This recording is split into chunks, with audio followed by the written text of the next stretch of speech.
नमस्कार मंडळी, माझ्या चॅनलमध्ये परत तुमचं स्वागत आहे. आणि आज आपण बोलूया मुलांक 9 बद्दल. मुलांक 9साठी नोव्हेंबरचा महिना कसा असणार आहे, नोव्हेंबर तुमच्यासाठी काय घेऊन येतो आहे. ठीक आहे, नोव्हेंबरचा महिना मला सांगतो की तुमच्या ज्या पण गोष्टी अडकल्यात त्या आता मार्गी लागणार आहेत. ठीक आहे, जॉब शोधत आहात, जॉब मिळेल.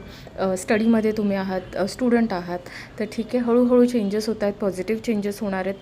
इथे खास मेसेज का माहिती मला असं येतो आहे की जे लोक लग्नाचा प्रयत्न करतात, त्यांची लग्न जमवण्याचा प्रयत्न सुरू आहे किंवा लग्नासाठी मुलगी बघतायत, मुलगा बघतायत, खूप स्ट्रॉंग पॉसिबिलिटी आहेत इथे की तुम्हाला एक चांगलं वर किंवा चांगली वधू मिळेल.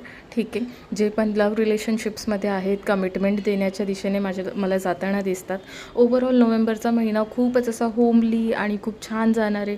फॅमिलीमध्ये पण चांगला टाईम स्पेंड होताना दिसतो आहे. ओव्हरऑल तुमचे जे रिलेशन्स आहेत, ठीक आहे, बिघडलेले रिलेशन्स हील होतील. ज्यांच्या रिलेशनमध्ये ब्रेकअप झालं आहे, सगळं संपलं आहे, तिथे नवीन काहीतरी सुरू होण्याची संधी दिसते. Okay, thank you.